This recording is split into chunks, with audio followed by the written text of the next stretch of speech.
No, I No, think that's great. So, I mean, you're talking to a guy here. I'm standing here, while we're recording this episode. I have two artificial hips, and so what? For that's right. real? Yes, Really? I didn't know I, this. I had them both replaced about 4 or 5 years ago. And the thought was, I don't know how recently they were invented, Michael, but I don't know what people did before that, right? I guess I would just be on crutches, in pain, hobbling for the rest of my life. Right. So that's a pretty good example because there's so many things that goes into the design of that artificial hip. You want the hip to be, you want the replacement hip to be strong, right? But it can't be too strong. If it's too strong, then it'll degrade the bone around it. So it has to have a similar sort of strength to the bone. You want your immune system to not really recognize it too much because you don't want your immune system to start attacking that artificial hip. So, but you also want it to be accepted and integrated into the rest of the tissue in your body.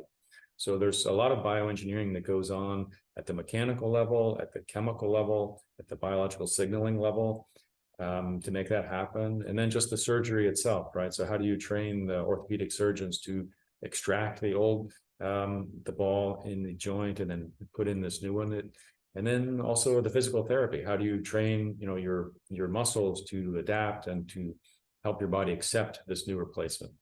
Oh yeah, and maybe I shouldn't admit this. I haven't seen my ortho in like 3 years because I have nothing to say. He'd say, "How you doing?" I would say, "I'm great," and that would be the end. I am in the best shape I've been in my entire life. It's just Wow. astounding. Yeah. That's really what we want to do in bioengineering. We want to alleviate suffering from disease and ailment. And, as we all survive longer and we all get older, there are several diseases and several ailments that are going to pop up, and we sort of like to help treat those.